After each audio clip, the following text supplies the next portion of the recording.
Hello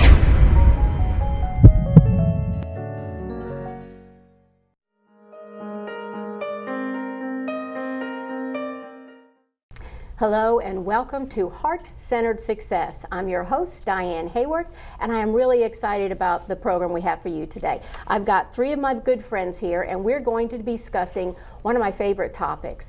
It's how to make your passion your business. You know, here at Heart-Centered Success, we're all about learning to live from that place of love and how to be authentic and bring that divine awareness, is what I call it, into every aspect of our life. And what I love about these people is that they figured out a way to bring it into their business. And I think it's going to be wonderful for all of us. So I hope you're taking notes because this is going to be great. Let's welcome our first guest, Carolyn Castro-Donlan. She's a PhD. And she's here today from Imagine a Holistic Approach. And you're really going to love her story. Hi, Carolyn. Hi, thank you for having me. I'm so glad you're here. My new best friend, Craig Kirby, he's here, CEO and founder of Golf, My Future, My Game, and he's got another great story I think you're really going to love. Craig, thank you so much for coming. Diane, thank you. Thank you for including. I hope you still feel that way at the end of the show, Craig. And you might remember my friend, good friend, Sherry. She's a second-time guest here at Heart-Centered Success. Sherry Goodwin is a strategist and leadership coach, and she also has a fascinating story. So settle back. I know you're going to enjoy this. We're going to get started right now. So, best buddies. Yeah. I love the fact that all of you have found a way to really incorporate what you're passionate about into your business. Carolyn, tell us a little bit about how you've managed to do that. Well, I think I started out as a young person, enjoying health and spirituality, and I was raised in a way to really believe in what I was doing and doing things not just to earn or to get ahead, but that made a difference. And so in doing that, as I've grown through my career, I've continued to find ways and collaborate with people that are inspiring, that make a difference and serve usually communities or states, in developing services or bringing people together that can make a difference. And is this just something you've always felt? Like it's always been a pull for you, that I think passion? So. I mean, it has, because when I started out as a young teenager, I started out in an LPN school in New York. Okay. So I was in nursing, and I wanted to give and work with people. So I think that I always had a desire to work with others and in the human services. So 30 years, 35 plus years later, I'm still doing that. I'm just reinventing how I do it. And so it has evolved over time. Now, your latest reinvention, tell us a little bit about that, because that's how we met, and I Right. actually love that. So Imagine a Holistic Approach is a healing arts center in Middleburg, and we've been there for a year now, going on our second year. Started out with some holistic products and services, natural skincare. Now we've evolved to having an herbal blending bar where we do loose incense where folks can, it's all natural. And we do a lot of workshops like yourself. You've been there a few times now, and bring books to people, transformational books, and speakers, and different workshops and services. And how does that differ from the career that you've had? I'm based at, I have a hub in a community. I've created a space that hopefully is comfortable, inspiring, and grounding. And so we have a free meditation room, we have Reiki, healing room where people could get different private sessions, and then there are workshops, and just space where you can come in and just ground yourself if you're having one of those days. So regardless of what your more traditional business paths have been, this is a manifestation of that passion to embrace that spiritual, metaphysical side of you. And it will continue to evolve, will continue to bring. And what makes it different is a lot of you look at my logo. My vision was to bring diverse, my logo is colorful butterflies, and then they, regardless of what we do together, it goes in a positive direction. So I've managed to continue to meet folks like yourselves that can bring a different topic or different skill set, different way to have the conversations, but all of a like-minded way where we want to connect to our own spirituality, our holistic health, and support each other, mostly based on meditation. And so that's why we have a free meditation room where you can just come in, and if you don't know how, we'll download a guided meditation or sit with you and help you, whatever works. Well, now, I love something you brought up, and Craig, I'm going to ask you to elaborate this on a little bit. You mentioned that it's evolving, and that's something I think it's really important for people to understand. You can have a passion that you've had since you were a small child, but how that manifests really does evolve as you get more experience, as you have more experience in life. Craig, how did that work for you? Well, you know, I'll tell you, Diane, as I was just sitting here listening and thinking, today is special not just because I'm here, but today is the 11th anniversary of my mother having an aneurysm and a stroke. And I remember 11 years ago on this day, I was going into Dayton, Ohio, and they said that my mom wouldn't make it that evening. 11 years later, now she's not the mother that we had as children, but she's still here. And that's the joy of it. And to see the commitment that my father gives my mom each and every day, going to the nursing home, I think that was what was instilled in me as a child. And so when you talk about evolution, I'm really living out what I saw. So the strength, the joy, the courage, all of that I got as a child. And when I decided to do this years ago, that's what carries me each and every day. So now tell us a little bit about where you started in your career and how that evolved into the nonprofit, because I think that's a fascinating story. So I was in politics for 35 plus years and had a great ride. I mean, very successful. As I share with people, I won my Super Bowls, I won my division championships. But one morning, I just woke up and I said, you know, life's not about just living for yourself. Life's about living for others. And I've always been a very strong proponent that we're not put on this earth to see through one another. We're put on this earth to see one another through. And golf was something that I was not exposed to as a child, yet I passed a golf course a minimum of twice a day. It wasn't until I went to Albion College and a couple of friends said, hey, Craig, we're going to play golf. Would you like to play with us? And I was too embarrassed to tell them no. So, you know, sometimes being stupid is great. I went out, I watched them, I played. They asked me to play again the week later. And it was at that point that a friend of mine said, hey, listen, what are you doing this summer? And I went, Mark, I have no idea what I'm doing this summer. And he goes, how would you like to work on a cruise ship? And I'm like, really? And I went to my room that night, typed up my resume, gave it to him. 3 weeks later, I'm at this event with former President Gerald R. Ford, and the rest is history. And so that opportunity, that avenue, I thought, wow, my life went this way. And if it can happen for me, it should happen for others. And so I made my commitment, again, to provide opportunities and availability of success for folks. And the passion you have for the game itself. Oh, Marrying the interest of golf with helping people who wouldn't necessarily be exposed to it. That's what I think is so gorgeous about what you do. And so unusual. Are there any other programs in the country that do that? You know, there are many other programs that do it. One is the First Tee, which is really sponsored by the PGA of America. But as I share with people, there's personal preference. Right. Some people like Coca-Cola. Some people like Pepsi-Cola. And it's all a matter of creating the context and the content of the lens, which is going to grab the attention of the folks that we're looking to grab to bring them into this game. I mean, at the end of the day, we're all about more women. We're all about more children.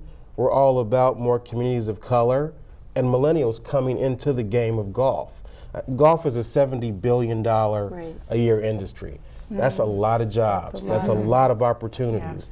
And we're opening these gates so that folks know about these opportunities and can play and enjoy a great game. For their whole life. For their whole life. That's what I love about golf. It's a lifelong game. And I think that you bring up another really wonderful point on how we evolve. we can have these seeds that are instilled in us as children, but really, as we go through life, it evolves in different ways. Now, Sherry, you've got a great story.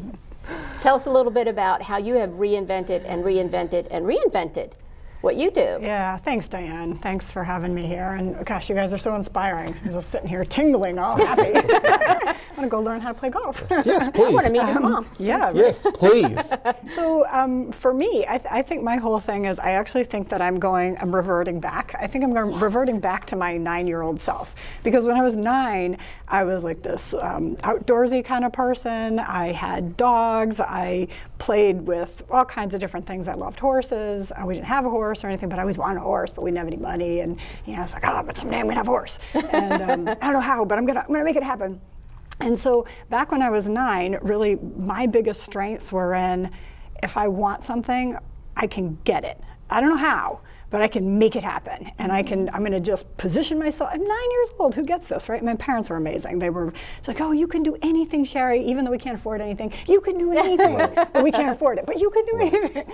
So I guess that kind of fed me throughout my life. And as growing up, I was very much involved in environmental kind of things. I love nature, I love the world, I love all ecology. I didn't even know what ecology was. But when I was in high school, I had this idea. I thought, I want to work for like a global EPA or work for EPA somehow. So what ended up happening was I had a double major in zoology and English, which everyone used to laugh and say, oh, what are you, like Dr. Dolittle or whatever? Are you going to talk to the animals? Well, kind of, yeah. So I ended up working as an environmental consultant off and on for about 20 years. And it really was, I have a master's degree in biology, and I've done all kinds of data analysis and led some teams and done regulatory development. We had a case heard at the US Supreme Court, which was pretty amazing. Wow. We wrote the technical litigation briefs for that. So actually stood outside in line waiting to go into the Supreme Court, because you have to have like a ticket to go in there. And then we all went in. We got there at like 3 o'clock in the morning, like a bunch of little groupies, for like Bruce Springsteen, but we're going to see the US Supreme Court. They're out there freezing. And we got in there. It was absolutely so mind-blowing. The brain capacity of these people who are the justices are incredible. And to be able to hear them parrot back some of the language that we actually wrote, my team and I, anyway, that was amazing. So fast forward that, really for me, the question is, where can I add the most value to the world? All this stuff that comes in this package, I'm very aware and always have been that I'm a tool. I'm some type of instrument. I need to keep it sharp, and I need to pay attention to where it's being drawn, because then it can add value. So fast forward, I was the only kid in horse 4-H growing up in high school, had no horse. So made that happen though, but I didn't have a horse, but other people's horses. Only kid in college, I had 3 jobs in college, I had to pay for college, on the riding team with sweatpants and rubber boots, because I couldn't afford that, but I was still riding the horse, good. So I finally moved to Virginia and have had horses ever since. And now, in this iteration of me, I'm a business strategist and a leadership coach, and I've incorporated the horses into my work. So they actually teach. They teach people about business, about nonverbal communication, about leadership, about vision, about being super clear, about what it looks like when you're not clear, about how to trust. How can you be trusted, not trusted, what it looks like when you're not trusted, what it looks like when you come in too fast, what it looks like when you haven't come in enough, you're not assertive enough. All of these life skills are amazing. So so this is what I do. So every single day I'm working with people, horses. I built this whole career, this whole job around everything I love. Everything I loved when I was 9 on steroids. So exciting. Combined with all of your everything that you've learned. Yeah, all that stuff. That's what's so fascinating to me. And I do want to point out, although everybody here, including me, has their own business or nonprofit, you can live your passion in an organization. Yeah, easily. Right. That you teach people. Everybody years, teaches people how to do that. My son-in-law, for example, is an elementary school principal. He is passionate about working with those kids and parents and the teachers to create an optimal learning environment. That's not he just loves the school environment. So you absolutely can bring your passion to whatever employment that you have. Absolutely. Yeah. Just and I'm guessing in other, earlier in our careers, I know I did that. I did Oh, yeah, that. me too, yeah. I did you have that. to. Yeah, You have to. Yeah. It's how you grow your passion. It's how you feed it, and you learn what you want to do next. I think we live, in seasons. So if you're in an organization and you're doing a certain role, you learn that. You meet people. Right. That's experience that's so valuable to where we are now. Without those beginnings, we couldn't be or even, continue to evolve. You need to build from that. So just feeding the passion and meeting people, the way we're meeting today is going to make a difference of what we do next week and the week after, because we had this exchange. Exactly. And so, Exactly. It's your core. All right. I mean, the fact that we all have strong imaginations, and it's that imagination which fuels that fire, and it's that fire that fuels, again, wanting to help others. right. And that's just so key. I mean, to sit back and see the joy in my business on golf, when I see, first off, golf is an endless series of tragedies obscured by the occasional miracle. All right, let's just be honest. That's what it is. But it's that one miracle that brings you back again and again and again. And I'm reminded this past summer, we had 3 interns from Ballou Senior High School, 3 girls, all right, girls at the golf course. And one morning, they come into the office, and we're talking, and one of them, Michaela, just looked so tired.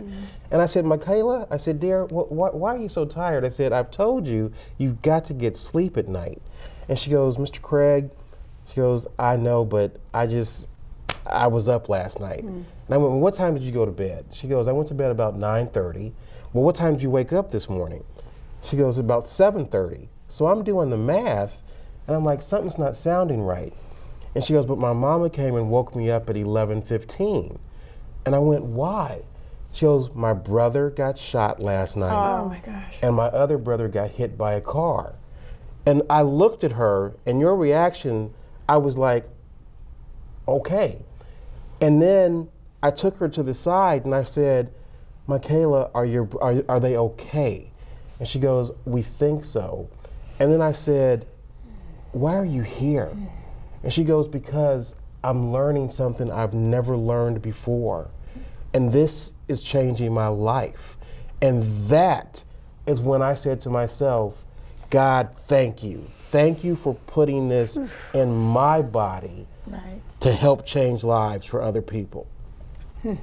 That's awesome. That's amazing. You're like gives her chills hope. all up and down. It's fascinating, and that's what I think is the message at the show today, I think. Right. You don't know what that wasn't even little, what ripple effect will occur when you have the strength, the courage to live your passion, because it takes a lot of courage. I remember having a job where I had a steady paycheck, I had dental, I had the insurance, I had the whole thing. It made no sense to leave that job. It made no sense. But there was something inside that said, you've done what you came here to do, and you need to go. And believe me, there was plenty of times that I'm like, but I don't want to go. I like getting the paycheck. And I just couldn't. I really just had to start my own practice. It has been, it's just such a joy when you are living from that place that you love, and knowing I firmly believe this, and I'd be interested to see what you think. I think that when we are living from that heart-centered place of love, passion, and purpose, I call it living from your divine place, right?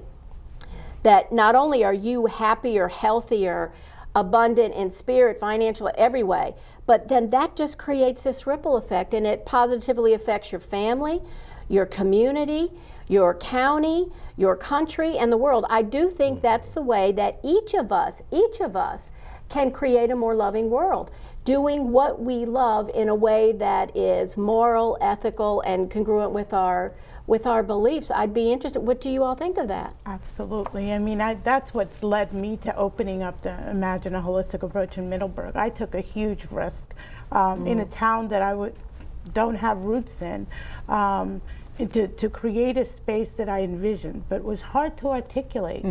and people are coming, we're growing and whatnot, but it came from knowing that it was the right thing. I fell in love with the building, and just one thing led to another.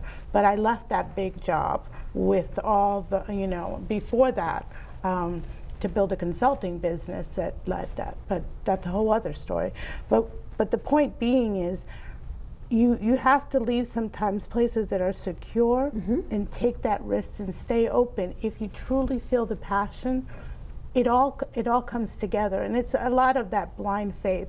You don't know how it's going to work out, but it always does, and it's just part of it, and staying open. And I think a lot of times it's a blessing you don't know how it's going to work out. Right. Because that's your best lessons. But I also loved what you say, that it just, it just started to flow. That's what I found is when I'm really coming from that place of passion that I love, doors open. I mean, look how I met all you all. Right. I would not have met you at that wonderful job that I had that I really appreciated, that did wonderful things for me and got all my kids' dental work done. It was great at the time. But it's just been wonderful to see what doors open. I'd be interested in some of the kids that have been involved in your program. How have things opened up for them, by the way? Well, first off, all of us, we're all rebels. And we're rebels in the sense that we've created our own road. Right. We've created our own avenue of what we learned, what we had, and where we want to go and what we want to see. And you ask from a golf perspective, the avenues and opportunities. So I was just in Detroit Thursday, and I shared this with you earlier, and you two also, but there's a program called the Evans Scholars, and it's a scholarship named after Chick Evans, and it usually goes to kids that caddy. All right, I sat at the Country Club of Detroit as a guest of a gentleman by the name of John Standish, and ladies, all day long, I listened to 24 high school seniors interview, their final interview. Each of those 24 kids will be awarded this week a 4 full-year scholarship That's awesome. to college. All right? Wow. Think about this. Huge. All right? They caddied. They now will go to the University of Michigan or to Michigan State University or the University of Notre Dame at a cost of $0. That's beautiful. All right? This week, they're going to get a package that they will open with their parents, and they will see, I can go to school, and it's And not not going to worry cost about me it. a thing. Talk about making a difference and changing a life. There's nothing else to say. I mean, I told Mr. Standish that day, I said, today was better than any television show I've ever seen. Yeah. There was mystique, there was ambition, there was, more importantly, there was hope. But the hope was real. Because when these kids talked about how this scholarship was going to help them, some of the kids just cried because they said, without this scholarship, I'm not going to go to college. I mean, my mom and dad have done everything they could do to get me to this point. And so let me lessen their burden. Right. It's just, That's beautiful. it really is. I mean, they gave away that day, they gave away $2.85 million That's so beautiful. to kids, 24 kids. But it doesn't just stop at the kids. No. Right. It affects the It families, it affects the schools they're going to go to, and there is just this beautiful ripple effect. Now, to me, that's a very loving example, and that, to me, that's what it is. It's love in Right. action. It's just, that's the particular way that it was delivered, but the ripple effect of that is glorious, It I think. really is. Because it It's, continues to give beyond. I It mean, they does. got their first Forever. opportunity as a caddy, and they met people there, and now they're going to move that forward. And right. who will they give opportunities? Exactly. That's right. The pay Exactly. Because it was given to them. Exactly. And it I'm feeds sorry. a No, it's passion. So. I was just No. going to say, you're bringing up all these points, and there's a risk piece there too. You took a risk on saying yes to the initial want to come play golf, even though you didn't know how to play golf. You Right. said yes, Right. and you didn't know where that was going to lead. So it tumbled all the way down, and now you have these 24 students who now have this opportunity, which is so beautiful. And I was going to share. So I work with a lot of entrepreneurs and executives, and many of the folks that who I work with are in some sort of transition. Either they may want to start their own job, their own company, or they want to work for a new company, or somewhere they're not quite in alignment. They feel a calling, but the current the status quo is no longer serving them. That container that they live in, they've outgrown, or they're knocking at the doors and it's starting to crack. So one of the things that I love is helping these people figure out how to make that happen. And so one of the most joyous things is in the business that I've been in now I was full-time since 2011, started in 2009, but full-time since 2011. So since that time, there's been several of my clients who have left their old positions, started new companies, hired new people in, then I get to do strategic planning with them, and all of these people are in alignment. Right. So they're creating jobs for these new people who are all now being influenced by these amazing people who had the courage to take that leap, and now they're building teams, and they're giving back. They're Right. contributing to all kinds of charitable causes. They serve on the boards of a lot of prestigious organizations. So they continue to grow and expand and share and attract more of the youth. And some of the really beautiful things too are if any of those folks have maybe worked with my horse Callie, was one of the original ones. She's going to be 22 this year. Aw. Yeah.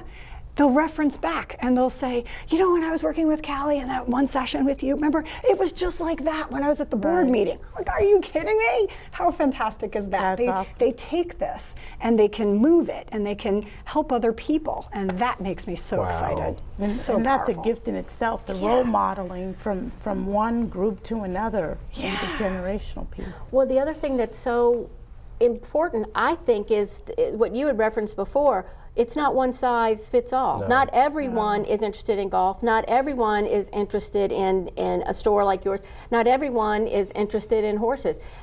I think there are so many ways to live love in this world, and to help other people have the courage to go out on their own, if it's or within the organization, whatever their proper container is.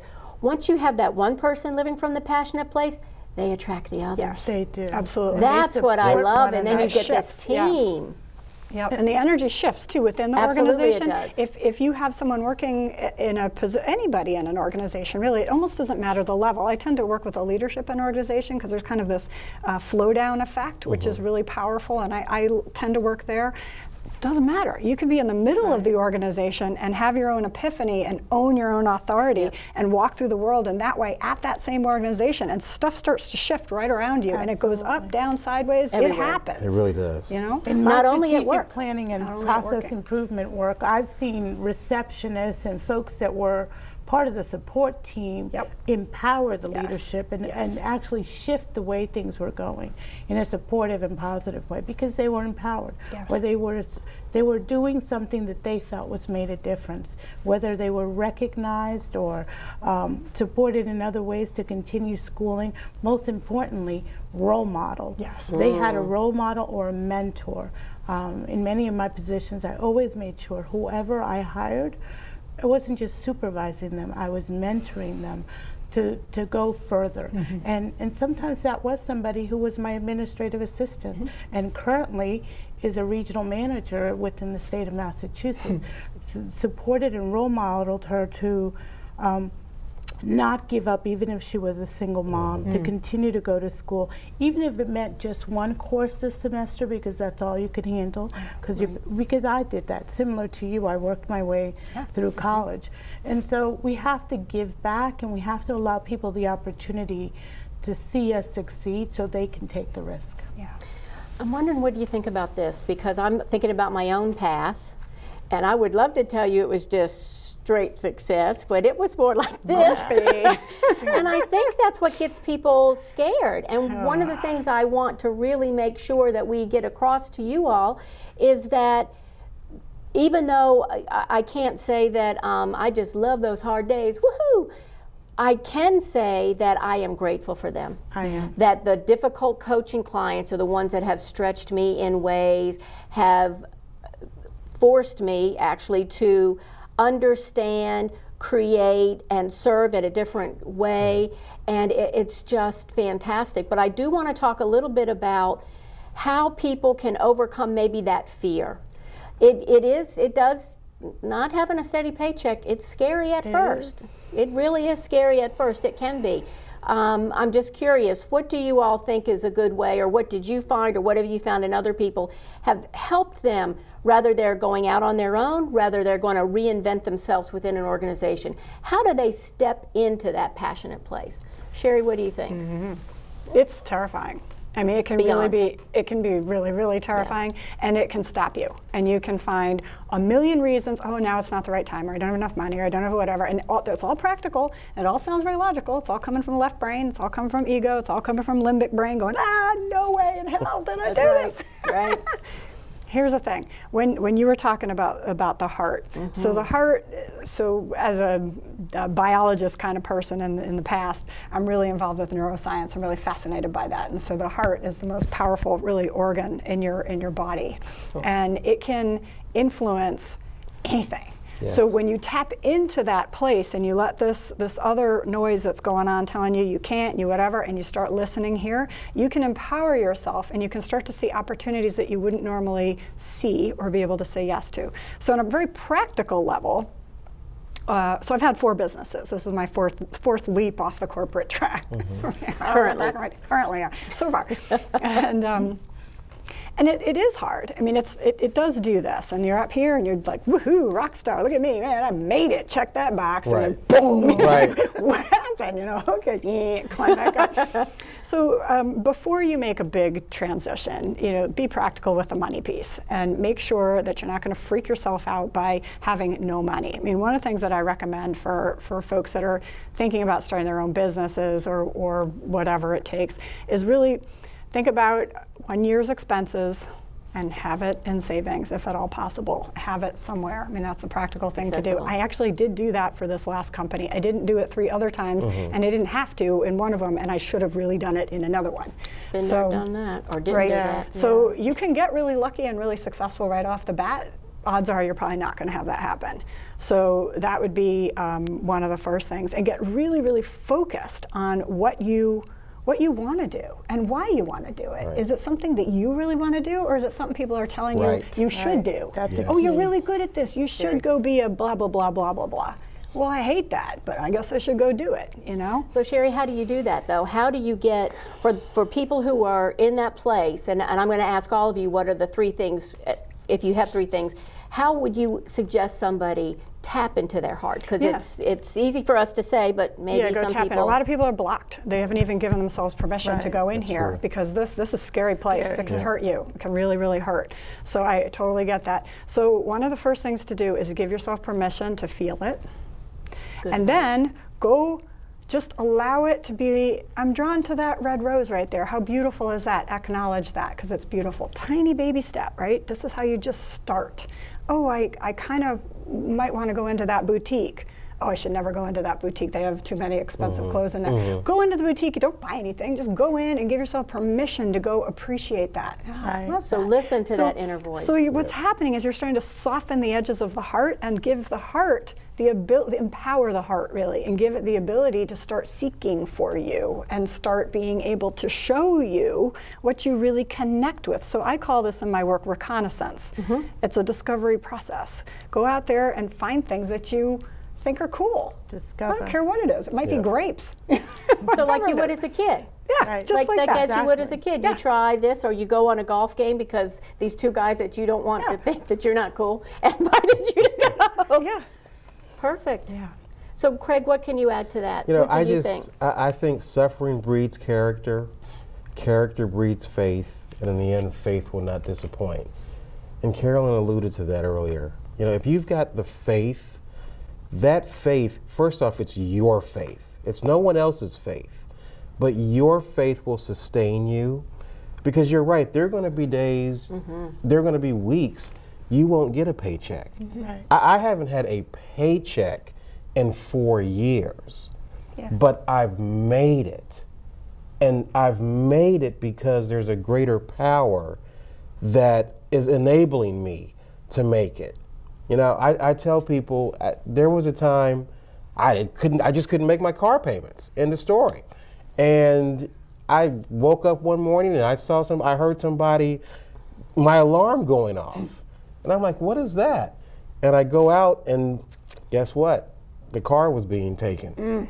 And I went, what? Wait a minute. Oh no, this is not right. This is not supposed to happen to me. But it happened. And when it happened, I didn't freak out. I didn't give up. I didn't give in. As a matter of fact, I gave the guy the keys and asked him if he wanted a cup of coffee. All right? Because I was like, oh, I'll get it back. And it took me about 2 weeks, and I went and I got it back. And then it happened again. And this time it was the same person who came, and he goes, Craig, you were so kind the first time, I had to let you know this time. And I went, well, thank you. And again, I went and I got it back. And so, did I suffer? Yes, I did. But did it give me the character I needed and the faith to continue to do this? It has, it will. And as you said, Cheryl, you can't give up, you can't give in. But you've got to have that core to know that it's gonna be all right. And it's not gonna happen overnight, all right? It may take some time, but heck, by the inch, life's a cinch. By the yard, life is hard. You gotta go inch by inch. And those inches, you continue to trust yourself, believe in yourself, know that it's gonna happen. And no one can do that but you, in the silence of your soul and in the silence of your thoughts. And when that inner voice comes to you and says, keep going, that's what you do. That's what you do. Yep, that inner divine. What do you think, Carolyn? Divine. In the same way, I mean, I think I was raised to believe in what I was feeling and in that inner knowing and trust it. And I know that you sometimes have to be able to, what works for me, to meditate and tune out the rest of the world. Yes. Because there are a lot of naysayers, whether because their fears, their experiences. And so if you don't tune into your own knowing, which is what's meant for your divine purpose, whatever I'm supposed to do, however I'm supposed to serve, grow, sometimes things don't work out. We've all had, I'm not financially, not financially blessed or something. Right. You live paycheck to paycheck, but you make it. If you're living the way you want to and you're true to your person and your passion, it doesn't matter. Exactly. It really doesn't, because you continue to grow and eventually it all works out. I've had experiences where you didn't have the cash to do it, but it came forward. With Imagine, I meditated. I'm like, how am I going to come up with this money? I really don't have the money to start this business. I have an idea. Meditate, had a whole business plan. Asked, well, if you want me to do this, how are we going to get it done? Got a consulting job for exactly the money I needed to put down on that on the property. So what does that do? It validates that whatever I'm feeling and knowing internally is real, and some higher power is guiding me to continue that work. And so I do that. Now, I think you brought up one of my favorite points, and that is meditation is one of the ways that I can tune into that inner voice. Because I don't know about you all or you at home, but there's lots of people running around up here sometimes. And there is the one that goes, don't you do that? It's crazy. What is your mother going to think? And they're, just, you've got these bills to pay. That I know for a long time that I thought that was my inner divine. That was my inner worrywart, is what that was. And that wasn't that. There just is this little voice that is always urging me to expand, to To me, it's that connecting to that creative, intelligent, expansive energy. The same energy that makes the tides come in and out and makes the flowers bloom and creates galaxies. That energy is in you and in all of us. Exactly. That's what meditation helps me tap into.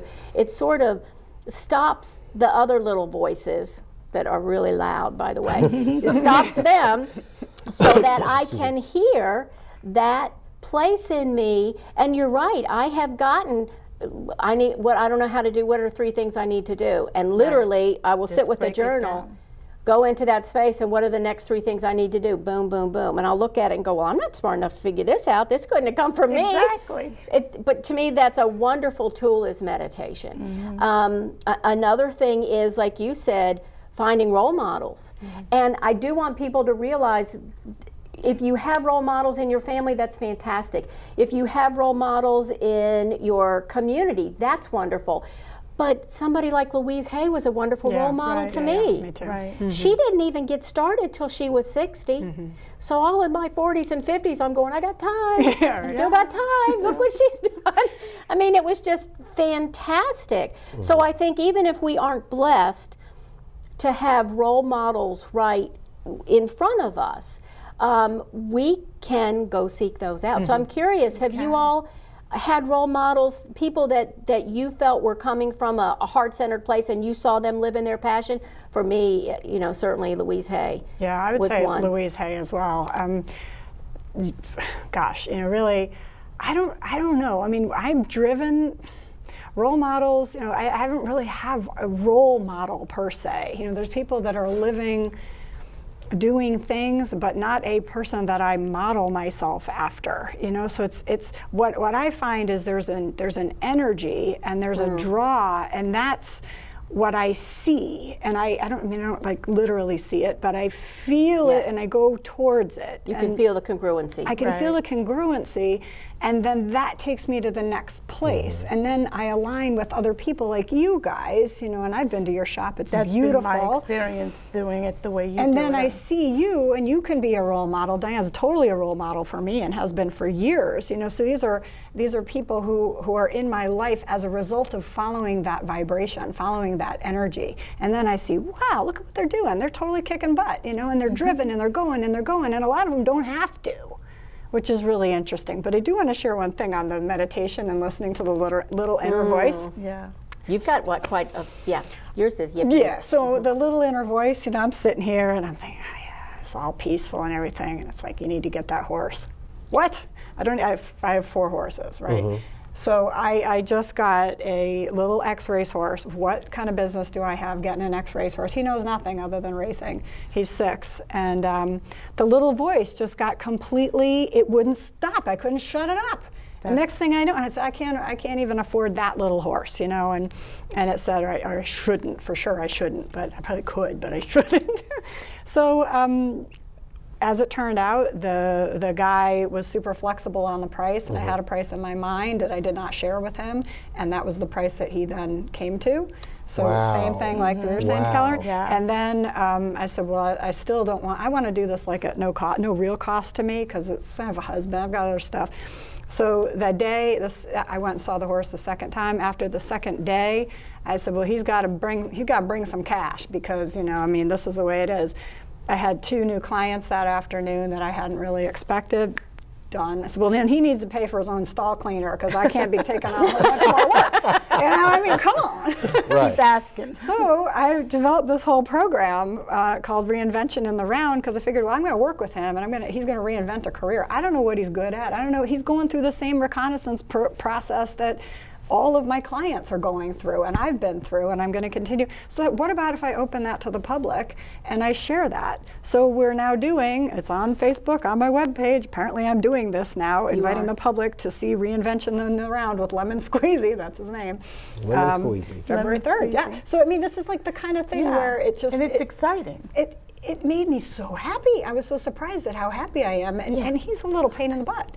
I mean, he at doesn't this. know anything. He Go ahead, Rebel. He tried to bite me. He tried to bite me last night. What the heck? But you can just see with her energy. Right. Yes. You can see how she ramps up and how it's just, it's beyond her. Right. It's I've totally known her Yeah. for a long beyond time, and me. I remember December 1st her saying, I'm not getting this horse, and I'm like, yeah, you are. She had me all packed up and the whole thing. I was Yeah, riding yeah, him. yeah. And that's what happens when you're just- living your passion and just you goes. follow that intuition or that inner knowing, whatever you want to call it. And You it just feel good unfolds. about it. It unfolds. You almost don't have to. People say, well, how do you do all that with, you know, different jobs? Because I still do the consulting, Yeah. which supports the business and 3 kids and everything. How do you do it Wow. all? Well, when you're living your passion, the energy just comes. That's exactly and, right. and you feel so good about it from the inside out that it's like you don't get tired. And You're it's okay fun. on It's 4 fun. It's hours way sleep. fun. It's the joy. It's the joy of is. it, and it's that satisfaction that heck, if I went tomorrow, I'm okay with that. Yeah. To me, it's fascinating, and to see people who get that, they just light up when they're doing something that they love. And I love the idea that we can bring that. I think that you can bring that energy to your day. Right. You can. Absolutely. I'm not going to say it's always easy. No, it's No, not easy. no. How do you do it, Craig, Well- when you're having one of those days like it's minus 15 degrees and you got to get on a plane and come back to Virginia? You know, How I'll you tell do you, that? it's, you know, talk about role models. So my mom and dad really are my role models. And my mom had her first aneurysm, excuse me, in 1977. Oh, wow. And I remember her telling us, her 3 children and her husband, my dad, that while she was sitting in the bed, she saw the cross come off the wall because she was blindfolded. I mean, had she sneezed, she would have passed on. But she said the cross came off and said, "You will be okay. And everything that you've touched will be okay." And so we fast forward that years later, and I remember Mommy saying, "Craig, I always want you to know that in silence," we talk about meditation. Right. She said, "In silence, great things happen. Powerful things happen. Think about what it takes for the sun to rise. Every day. And it's in silence. Think about what it takes for grass to grow, and it's in silence." And so being able to be comfortable with yourself again and let that silence energize you. And don't let those other voices, as you say, come at you, because that's what they're doing. They're trying to create this noise where you can't hear the pureness, which is what drives each and every one of us in this room. Right. And so that's all I've got to say about that. Well, I love that. And I've got to say something that just came to me that just seemed so, when you're talking about the seeds of greatness being in silence, I just was thinking about these tiny little seeds, and Miss Biologist, under the ground, all of the things happen, right? The germination, and then these tiny little seeds sprout, and you get these fantastic trees. Literally, the seed of greatness was always in that It's always seed. there. So, in the same way I heard Wayne Dyer once say, an orange tree is going to be an orange tree. You're not going to plant an orange seed, right, and get a pine tree. Right. I think that we all have that unique passion in all of us. And the more we fight it, the more we are not happy. You're not happy. You really aren't. And when you are coming from that joyful place, it not only is it in a business environment, but your family, everything. What can you add to that, Carolyn? Well, I think it's true. I mean, if you take that seed, whatever your passion is, you can help others grow in other ways. You can empower others. So it's not, and take that to the community level and state levels. I mean, a lot of the work that we do with different organizations or agencies and different small communities, that blossoms. Those 24 kids that got those scholarships, think of all the Yes. places they're going to sprout out to. Or Michaela. Michaela. How will her life be changed? How will Yep. her family's life be changed? How will her just saying that to her friends? Well, I've decided that this is what I'm going to focus on. How does that change the dynamic, perhaps, of the school? I don't know. Well, even It at the does. shop in Middleburg, people come in and they find that inner peace. They connect with something, whatever it is, whether it's a natural product or crystals or a workshop they attend. I've had people come back in the past year and say, I'm so glad you're here because this is what it did for me. And I never thought I'd be able to touch so many lives unintentionally in a way. But the space is there for people to enjoy it, and they're coming back and they're giving me that feedback, which makes me only want to continue. So what can I do next? Who can I bring? So. I love how they're watering, right? So we have these external waterers. Right. So you get validated by that. It's like, There you ooh, go. there you go. Let's see. Yes, yes, And so yes, on the there it days is. that you're She's a big going, how sprinkler, am I actually. going to make the bills? Somebody will come in, and I had this happen recently where, it's the 1 year anniversary. What am I going to do next? Am I going to continue? And someone that I met at the beginning of the year when I started came back and validated and said, so great you're here. I love having my daughter being able to get exposed to this, and she brings 2 friends and so on and so on. I'm like, I'm supposed to be doing Yeah, this. you are. That's right. Whatever the struggle is, I got to figure that out, and it will figure itself out, and because it's going to continue to grow. People are not going to return if it's not rewarding for them Exactly. and supporting them and watering them. So I think it's Something you said earlier too, I think is real indicative. I had a very wise spiritual coach that's my coach. I was struggling with something, and he very wisely said, Diane, why don't you just get out of your own way? exactly. And I'm like, oh, okay. A And- lot of but my I was coming here and not from here. Right. I was going to noodle it through. I was going to figure all that out. I don't have to figure it out from here. I need to cooperate. My brain needs to cooperate with my heart. But it's amazing how that partnership works so much better when you're coming from that passionate, Right. heart-centered place. At least that's Right. been my experience. That's been my experience, and I think it doesn't matter what we're doing today or what we've done in the past. It's being able to quiet. I think, when I worked in the state system in Massachusetts for 15 years, you're working in politics and with bureaucracy and a lot of different things. I remember just focusing sometimes in the meetings and going, just quiet yourself Right. and listen, because sometimes that's wiser and more powerful than arguing back or debating back. For me, sometimes when you're sitting in a meeting, it's the serenity prayer. It's my little checklist to say, okay, what can I do? What can I do? And what do I have the courage to do? And so anyone can find those tools to support their process, and regardless of where you're sitting. Regardless, and I think that surrender is an important piece. Yeah. Surrender to spirit, surrender to your passion, surrender your ego. That's been a big one for And me. what you said earlier was what reminded me that there's that serenity that you're looking for. Surrender and accept and stay open. And have faith. And have You faith. gotta have faith. Yeah. And have faith. Well, do you have any last tips for people that we might have in the audience that might still be in that struggle place? I know I would certainly say learn to meditate and go within. What other advice can we give people? Because I really want them to have some tools. Yeah, so for me, I think there's, every single day I have a little thing that I do, a process. And I don't miss. I don't miss because it's what feeds me. So you have And a ritual. I have a ritual. That's what we call it, a ritual. And I always, before I even get out of the bed, I say 3 things I'm grateful for, always, always.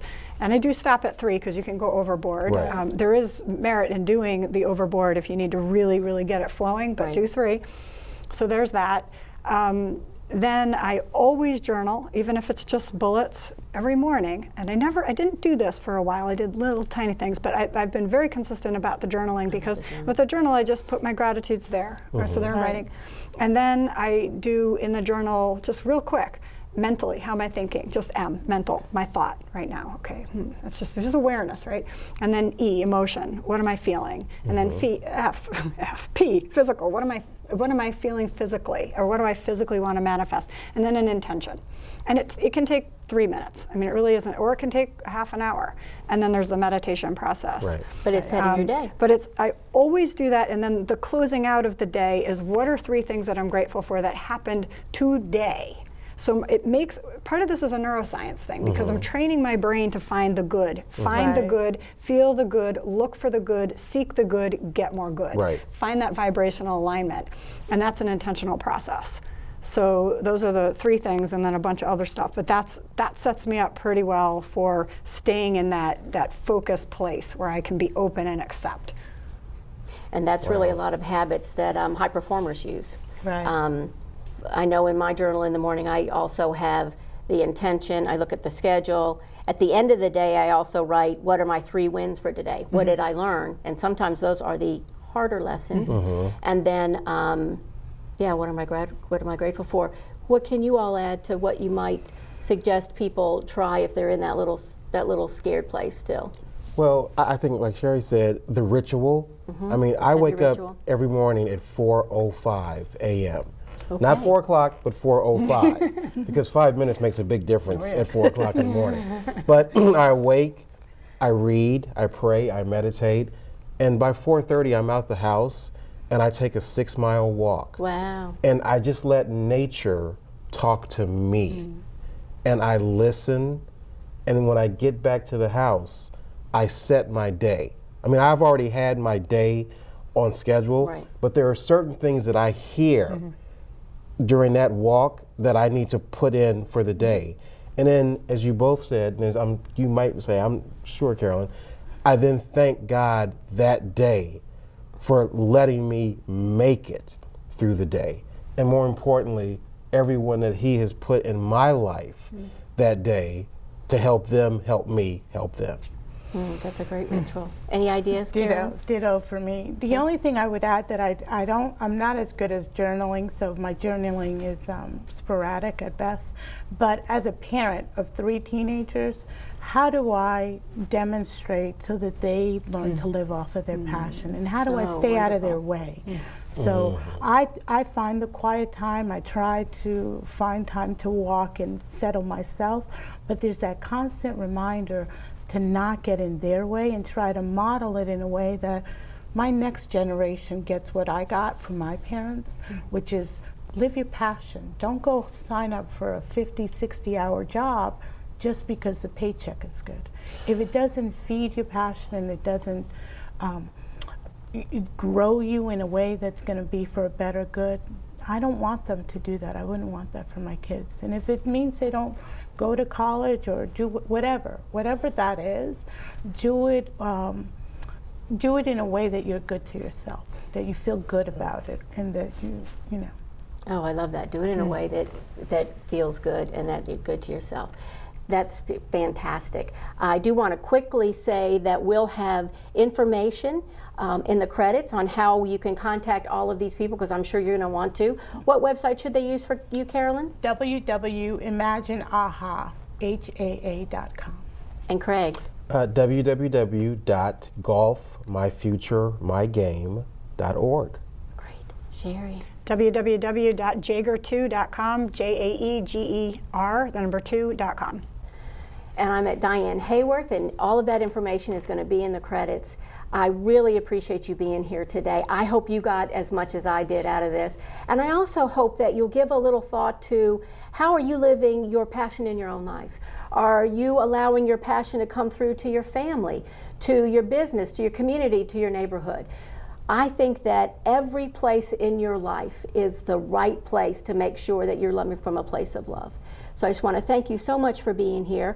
I want to thank not only Carolyn, Craig, and Sherry, but I also want to thank Tremaine Johnson of Love Unleashed. He's the guy that makes all this happen. Thank you, Tremaine. Thank you to our crew that helped with everything today. And I also want to thank, from the bottom of my heart, our friends and our families and everyone that's been so supportive. See what's happening? Do you live with your passion? Who's been so supportive here at Heart-Centered Success. I'm Diane Hayworth, and I'll see you next time. Thanks.